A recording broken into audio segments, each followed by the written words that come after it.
Champaign, Urbana Public Health. Melissa asked me to come out here and do a kind of Narcan refresher training for you. I know some of you have been through it already, but we'll just dive in here. So, and I know a couple people have saved some lives in here too, using this. So, hats off to all of you for that. So, we're going to talk about opiates today. We're going to talk about what an overdose is, how Narcan can be used in the response, what to do after Narcan, and then a little bit about our program. So, opiates come in kind of two main forms. Pain pills, any kind of stronger pain pill, which are very good at their job at helping reduce pain, and then heroin. Those are kind of the two main variations of opiates that we see in the U.S. Fentanyl's on that list too. Fentanyl's the strongest opiate that's prescribed to humans. But all of these drugs work in basically the similar way with each other.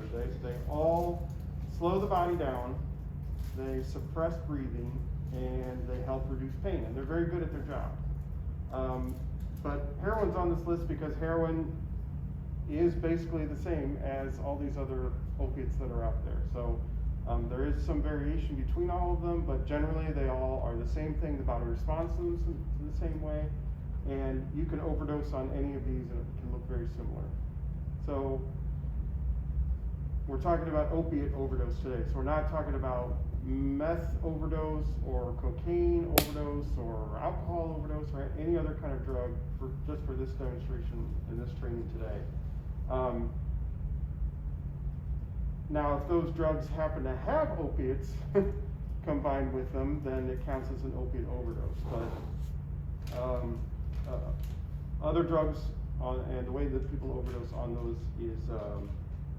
is different. So for the purposes of today, we're just talking about opiates, ones that are not all the ones on this list, but just the ones specific to this family of drugs.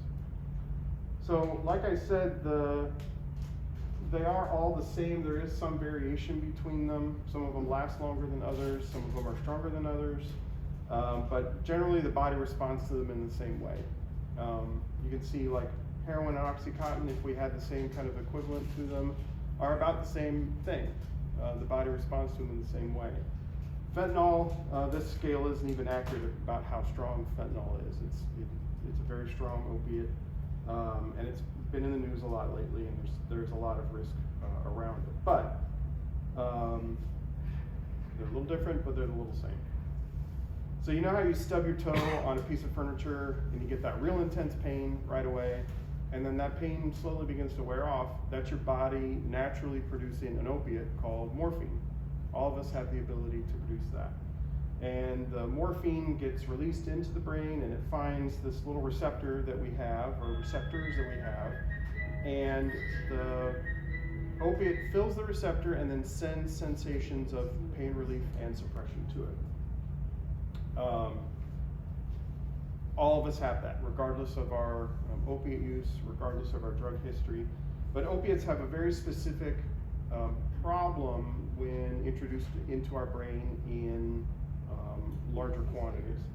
So, very, very basically, someone can form chemical dependence on an opiate when the opiate goes in, it fills the receptor sends those positive signals into the brain, but then the brain says, okay, let's make more receptors just in case there's something else wrong, or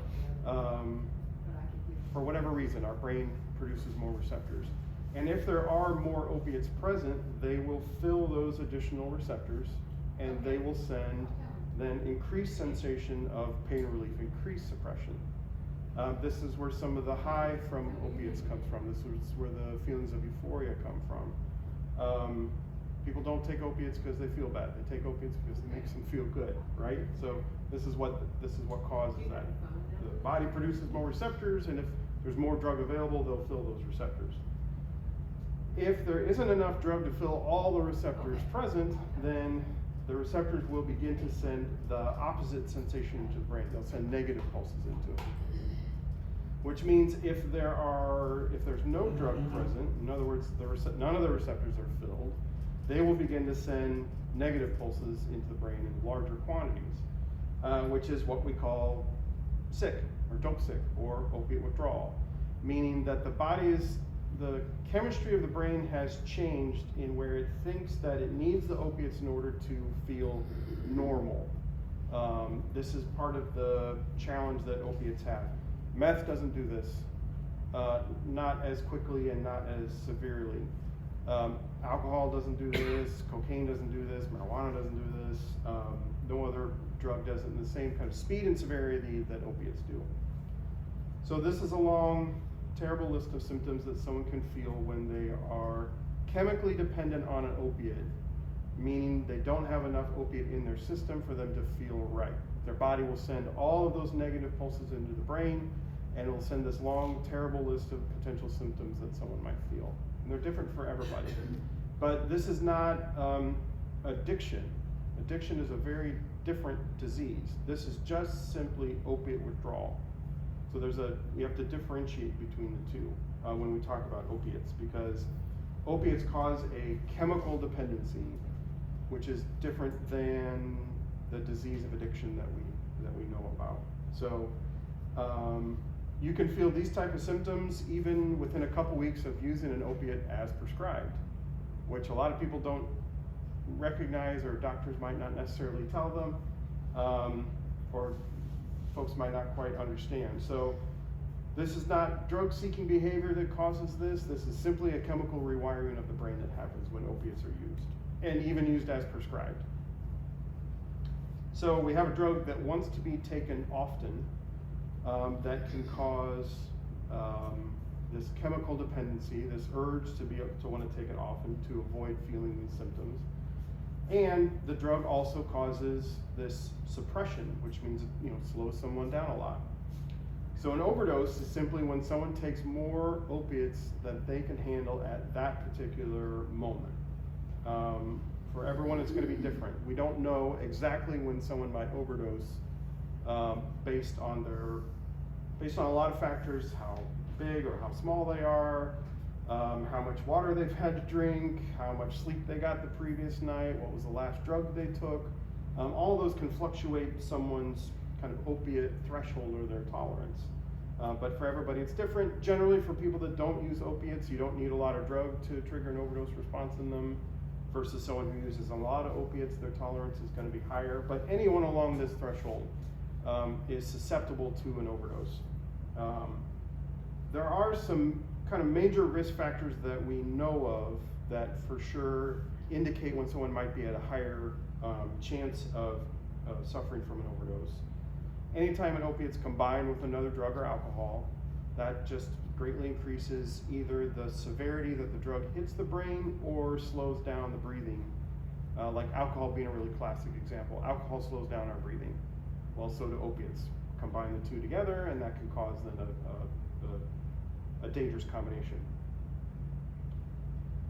We also see overdoses when we have a new batch of opiates. Now, not the ones you get from the pharmacy, those all come in regulated amounts, but when drugs hit the street, they're often tampered with to change their potency, normally to change it to be weaker, especially the further you get from like major metropolitan areas. But sometimes the mixture can be off, and someone can make it stronger than people are recognizing. So that $20 bag of heroin that someone bought last week might be different than the $20 bag of heroin that they bought this week. They never really exactly know when there's a difference. And then another major risk factor is someone who has reduced tolerance. So what I mean by that is just simply that they haven't used an opiate recently. Even as little as 3 days of not using an opiate greatly reduces someone's tolerance to the next time that they use again. So kind of some classic examples that we see that are when we don't have drug available, people aren't able to buy it or get it. When people are leaving jails is a very classic time when we see drug overdoses because they've gone through a period of non-use.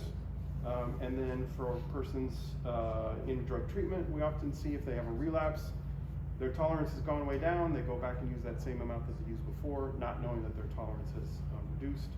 And that normal use for them now is a dose that they can't quite handle. And then people that are working in their recovery, if they have a relapse also, if they go back and use the same amount, their tolerance is not ready to handle what the new amount is. And so we have fluctuating tolerance on someone, and then we also have a drug supply that can fluctuate also. So when those two paths cross, sometimes that can trigger an overdose response.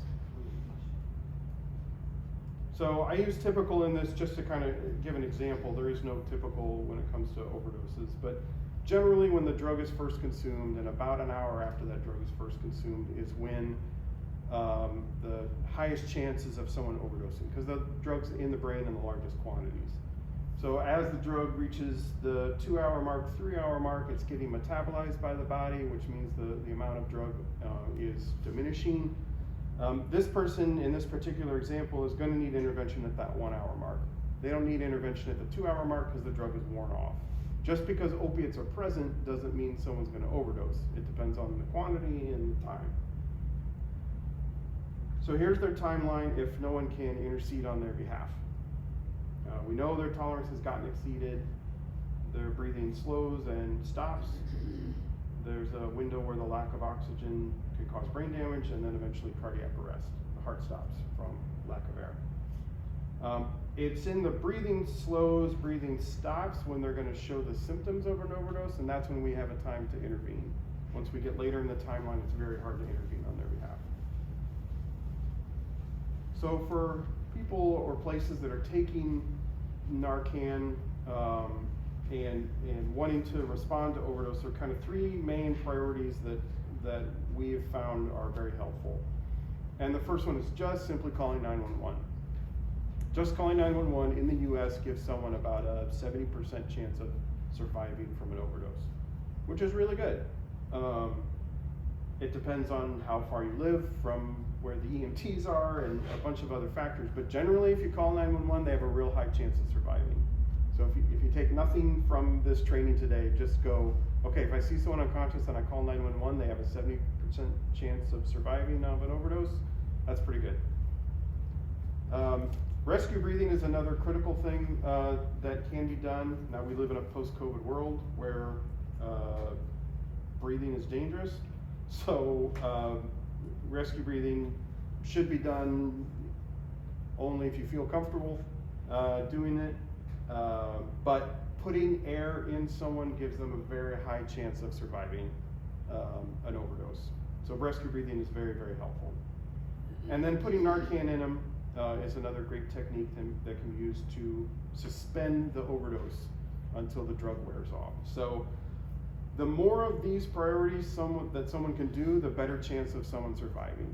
But if someone doesn't want to do 1 or 2 of these, they can do one of the others and still have a pretty high chance of survival. So if you're like, hey, I don't want to do rescue breathing, I don't know this person very well, all right, be sure to put Narcan in him and call 911. Or if you're like, I don't like dealing with the cops, okay, cool, do the rescue breathing, put Narcan in him. You can pick and choose these 3, but even one of them is going to help someone survive, but the more of them you can do, the better. Now, they did change the Good Samaritan law 5 or 6 years ago to offer better protections for reporting or for calling 911 if someone is overdosing. The protections so it used to be if you overdosed and you had drugs on your person, you could get charged with a felony, which then made people not want to call 911 because they don't want to catch a felony because their friend is overdosing. So they changed the rules now that if you call 911 for an overdose, you won't get charged with a felony for having drugs nearby you, which is a very good addition to the law. But it only protects the person making the phone call, and it only protects the person that's overdosing. It doesn't protect anybody else. And it does protect them from that felony of having a smaller amount of drugs nearby.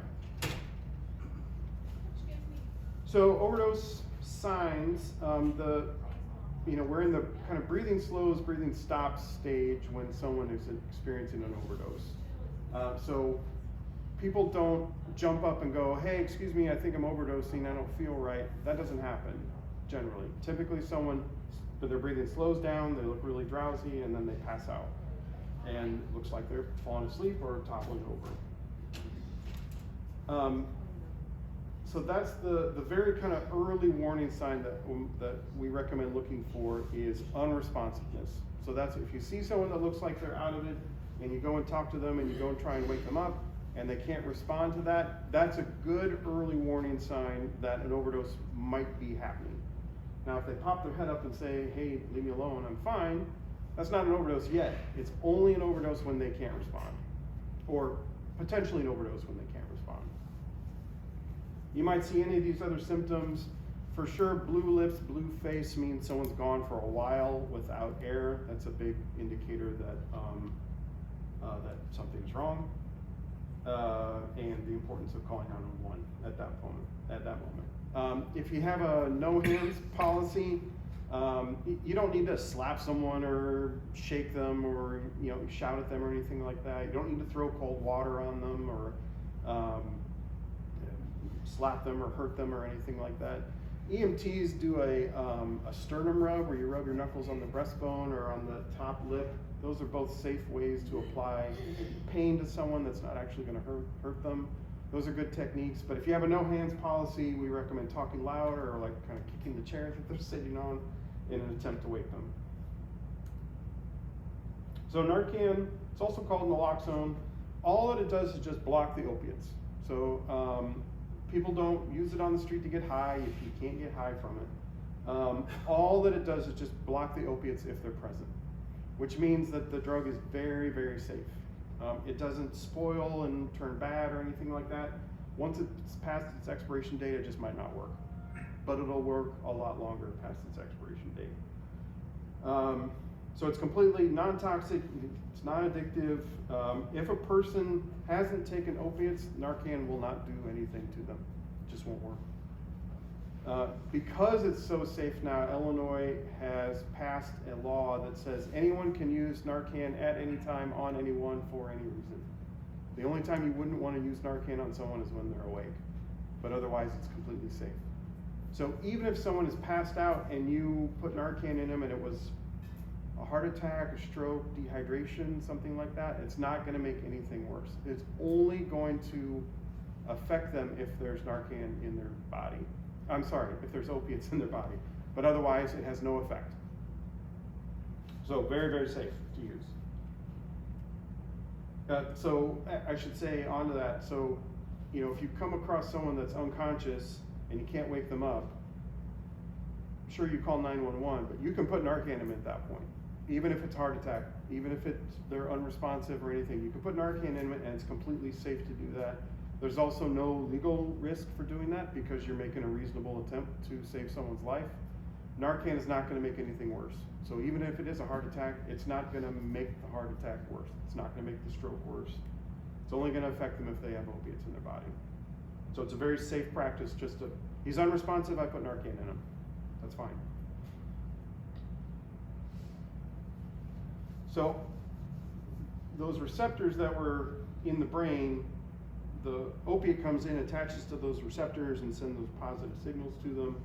Narcan will come in and will kick off that opiate. It doesn't neutralize it, it just kicks it off. What I say is it shoves all the opiates out of the room and closes the door and bars the door. It doesn't get rid of the opiates, they're not gone. You said 10 to not 10:30, come on, man. So if we get, when someone is experiencing an overdose, that's going to be in that first hour. Narcan, in that first hour is when it's important to put Narcan in them. They don't need Narcan at the second hour mark because the opiates are gone. They even keep me out of here. So for the kind of basic, they keep me out of here. I'll give it a minute.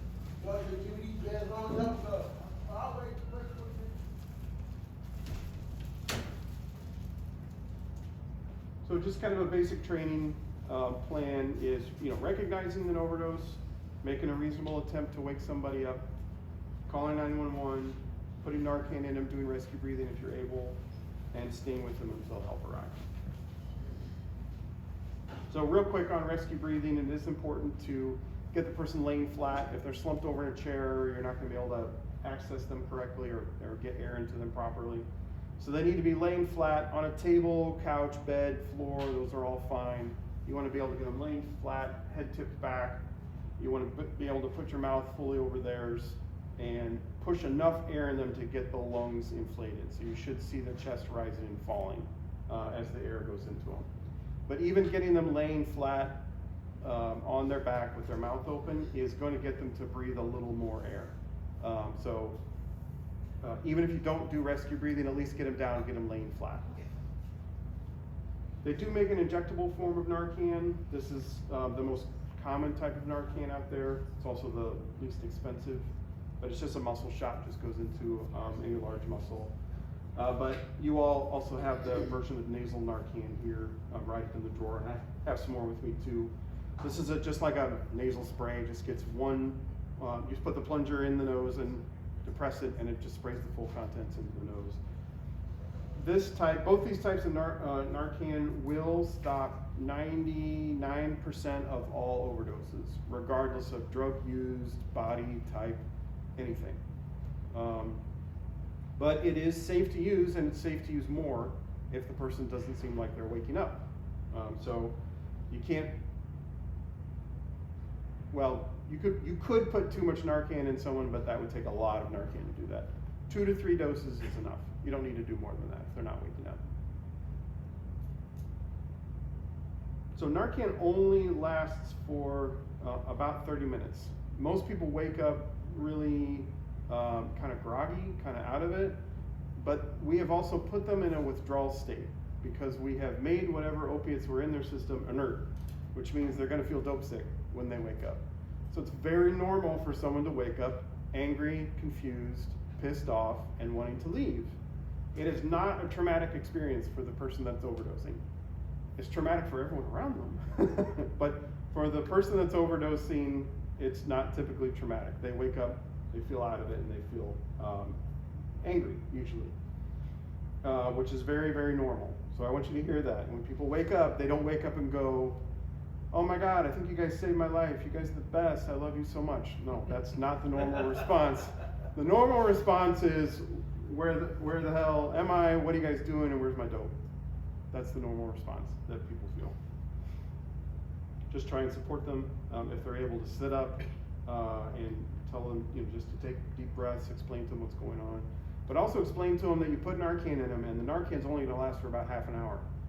So when that Narcan wears off, whatever dope is in their system is going to come right back into their brain. We have not made the heroin stop working. We've just shut the door on it so it can't go further in the brain, which means they could overdose again even if they don't take any more opiates.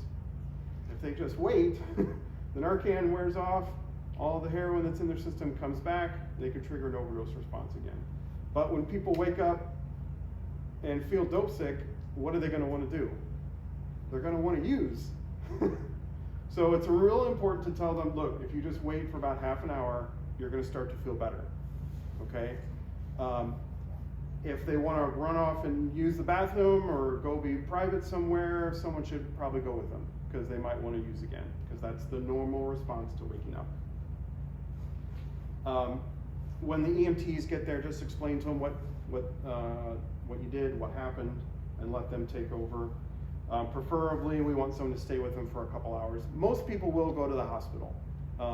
They're not required to, unless you guys have a specific policy that they're required to, but state law says that they can defer going with the EMTs if they want to, because not everyone wants to pay for a hospital visit or a ride in an ambulance.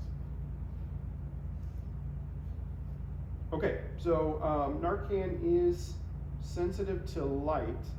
Not in the little box that it comes in, that's all contained, but it is sensitive to hot and cold, so it can't ride around in the car with you, unfortunately. In a purse or a bag is fine, it just needs to come in and out of the car. Can't get too hot, can't get too cold. So it needs to just stay in the kit, it needs to stay room temperature. Just real quick, our coalition, we have a 10-county region of Illinois that we cover. Part of our goal is just to supply Narcan and training to anybody that wants it in those 10 counties. Excuse me. Well, we're not the only Narcan program in the U.S. There's way more now, even than this slide indicates.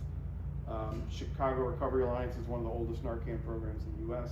DuPage County has a really great Narcan program, but that's us, we're right there. So we primarily train people who use opiates.